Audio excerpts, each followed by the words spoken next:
Porque os demônios pediram a Jesus pelos porcos. A fascinante história de Jesus, expulsando a legião de demônios para um rebanho de porcos, é encontrada em Lucas.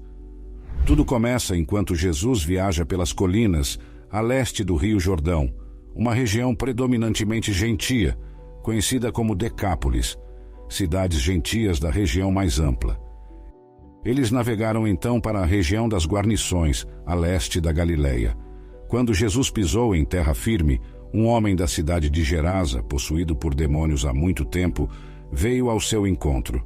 Ele não usava roupas e vivia entre os túmulos. Ao ver Jesus, ele soltou um grito terrível vindo das profundezas de sua garganta, caindo em terror e pavor diante dele, gritando com toda a força: "Que temos nós a ver um com o outro, Jesus, Filho do Deus Altíssimo?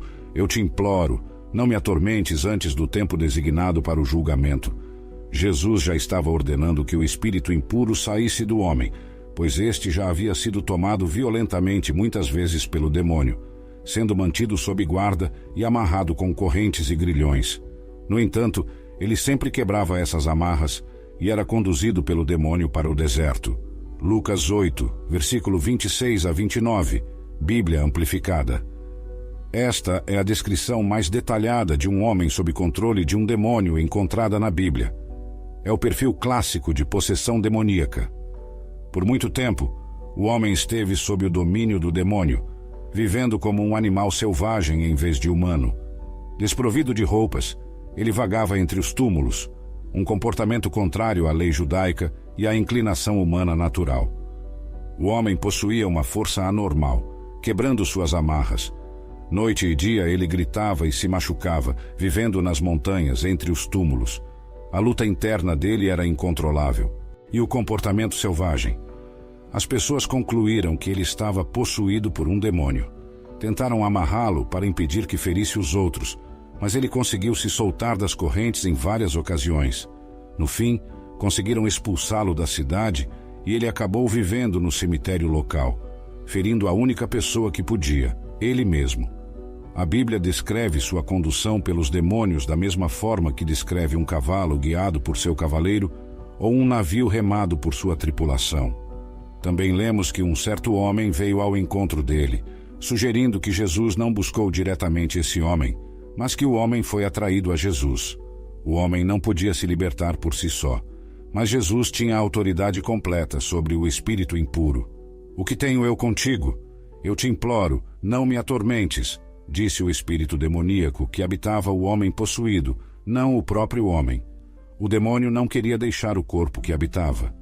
A possessão demoníaca ocorre quando um espírito demoníaco reside em um corpo humano e, por vezes, manifesta sua própria personalidade através da personalidade do hospedeiro.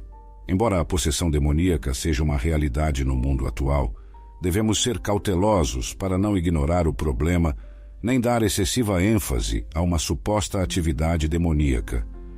Não nos é dito como alguém se torna possuído por um demônio.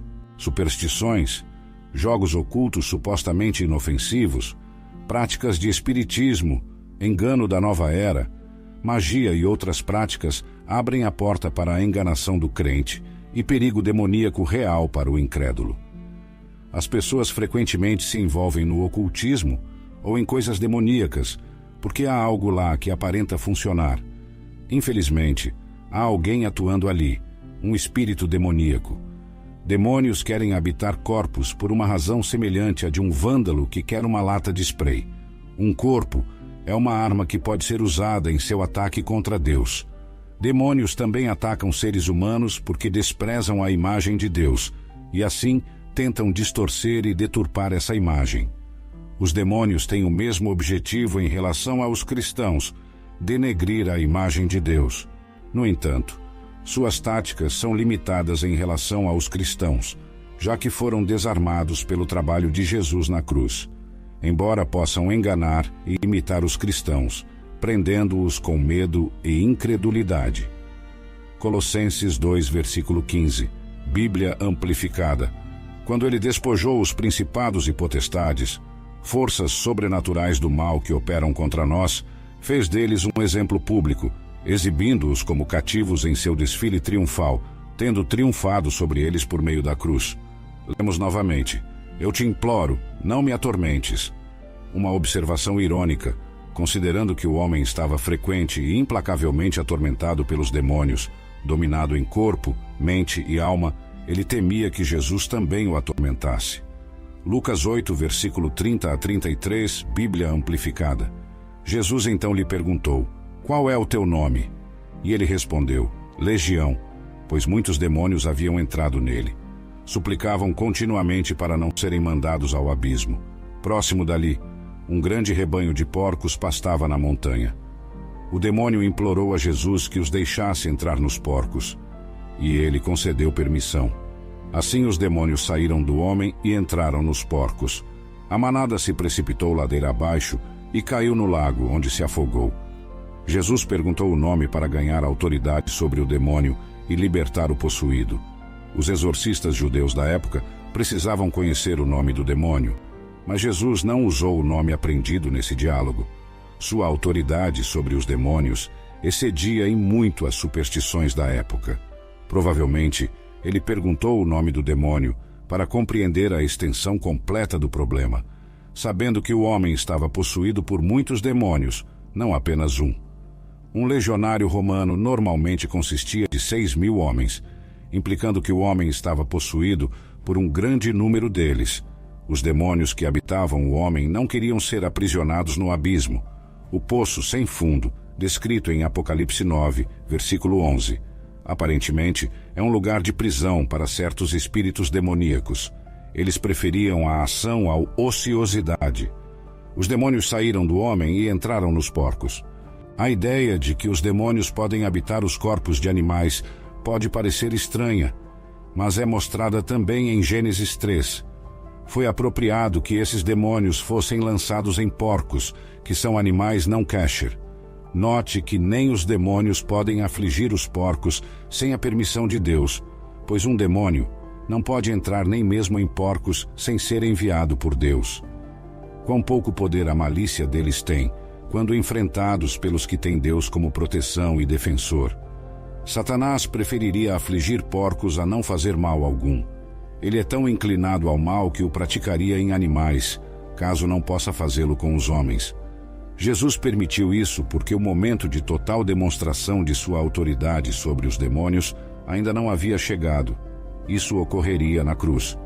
Colossenses 2, versículo 15, nos conta que na cruz, Jesus desarmou os demônios em seu ataque aos crentes. Ele fez um espetáculo público da derrota deles e triunfou sobre eles em sua obra na cruz. Colossenses 2, versículo 15, Bíblia Amplificada. Quando ele despojou os principados e potestades, forças sobrenaturais do mal que operam contra nós, fez deles um exemplo público, exibindo-os como cativos em seu desfile triunfal, tendo triunfado sobre eles por meio da cruz. Os espíritos demoníacos fizeram o rebanho de porcos agir de forma errática, levando-os a correrem descontroladamente pelas encostas íngremes até o lago, onde eventualmente se afogaram.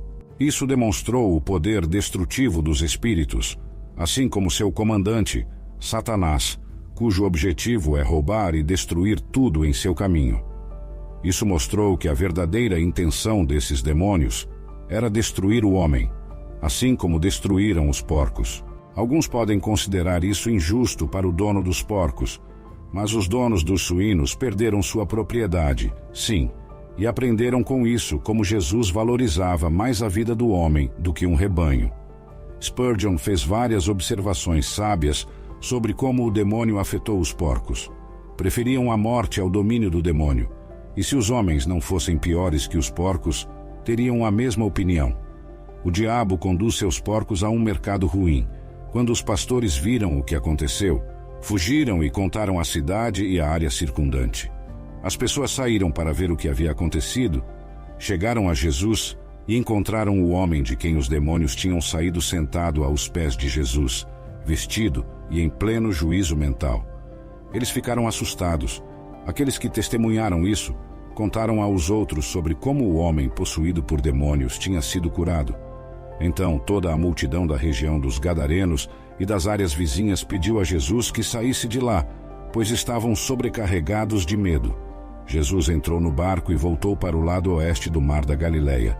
Eles estavam com medo e foram dominados por um grande temor. Tinham mais medo de um homem livre do que de um possuído. Eles ficaram aterrorizados ao verem o homem em seu juízo, sentado aos pés de Jesus, sem saber o que pensar. Os demônios deveriam ter tido a vantagem sobre Jesus, de acordo com suas superstições, mas não tiveram. Eles tiveram dificuldade em aceitar isso. Então a multidão toda o instou a eles não pareciam se importar em ter esse homem possuído e atormentado por demônios entre eles, mas se incomodavam com a presença de Jesus. Pediram a ele para partir, e ele atendeu. O trabalho que Jesus estava fazendo havia reunido toda a multidão, e todos estavam ali para conversar e encontrar-se com Jesus. No entanto, isso não foi um desenvolvimento positivo de forma alguma. Aqui estava toda uma cidade em uma reunião de oração, orando contra sua própria bênção. Era horrível a natureza de sua oração, mas ela foi ouvida, e Jesus partiu de seus domínios. Quando as pessoas têm mais medo do que Jesus fará em suas vidas, do que Satanás está fazendo no momento, muitas vezes afastam Jesus, e ele pode partir se lhe for pedido. Mas o homem de quem os demônios haviam saído ficava suplicando e implorando para ir com Jesus. No entanto, Jesus o enviou embora, dizendo: "Volte para casa e conte todas as coisas maravilhosas que Deus fez por você." Então, o homem partiu e proclamou por toda a cidade as grandes coisas que Jesus havia feito por ele. O homem de quem os demônios haviam partido passou a ser conhecido por um nome maravilhoso. Talvez pelo resto de sua vida, ele fosse lembrado por um nome que evocava o grande trabalho que Jesus havia feito por ele. Inicialmente, esse homem possuído por demônios sentou-se aos pés de Jesus, mas depois ele só queria estar com Jesus, seguindo-o como um discípulo. As pessoas saíram para ver o que havia acontecido. Vieram ver Jesus e encontraram o homem de quem os demônios haviam saído sentado aos pés de Jesus, vestido e em pleno juízo mental. Eles ficaram assustados. O desejo deste homem por Jesus é uma ilustração da mudança que ocorreu em seu coração. Antes ele só estava interessado no que Jesus poderia fazer por ele, mas depois do encontro com Deus, ele queria o próprio Jesus. No entanto, Jesus o repreendeu e disse para ele ir embora, apesar de o homem ter uma boa intenção em querer seguir Jesus. Jesus estava bem ciente de que o ministério que ele estava fazendo para sua própria família e comunidade tinha um significado muito maior do que qualquer outra obra que ele estivesse realizando. Às vezes, pode ser desafiador para nós compreendermos a maneira como Deus opera. Jesus atendeu ao pedido infeliz dos residentes da cidade, que oraram para que ele os deixasse e partisse de seus, e assim o fez. O homem de quem os demônios haviam saído fez um pedido piedoso para estar com Jesus, mas Jesus disse não a essa oração. Naturalmente, a razão para isso era o fato de que esse homem poderia ser uma luz entre as pessoas que viviam nessas cidades gentias, de uma maneira que Jesus e seus discípulos não poderiam ser. Se ele tivesse medo, e tenho quase certeza de que tinha, os demônios poderiam retornar. Então, é claro, ele ansiava por estar com Cristo. No entanto, Cristo afasta esse medo dele e basicamente lhe diz: "Você não precisa estar perto de mim. Eu te curei tão completamente que você nunca ficará doente novamente." Spurgeon expressou: "Ele foi por esse caminho e proclamou por toda a cidade as grandes coisas que Jesus havia feito por ele." Essa era uma mensagem incrível para compartilhar e uma mensagem que todo seguidor de Jesus deveria ser capaz de pregar. Sua história mostrou o valor de uma vida para Jesus, pois essa era a única razão pela qual Jesus veio para este lado do mar da Galileia. Sua história também mostrou que com Jesus ninguém está além da esperança, pois se esse homem pôde ser transformado, então qualquer um pode. Jesus disse a ele para contar sobre as grandes coisas que Deus fez, e o homem compartilhou com os outros as grandes coisas que Jesus havia feito. Não houve contradição, pois Jesus é Deus. Você busca prosperidade e plenitude em todas as áreas de sua vida? Quer aprender como a fé e a sabedoria bíblica podem transformar sua relação com o dinheiro e conduzi-lo a uma vida mais próspera. O livro Prosperidade com Deus encontrará um guia inspirador e prático para trilhar uma jornada rumo à verdadeira riqueza. Descubra como fortalecer sua fé em Deus e colocá-la em ação, alcançando contentamento, sucesso financeiro e uma vida abundante. Acesse o link nos comentários e mergulhe neste livro repleto de ensinamentos valiosos. Prepare-se para uma leitura transformadora que o guiará para uma vida de prosperidade com base em sua conexão com o Criador. Não perca essa oportunidade de descobrir o verdadeiro sentido da prosperidade.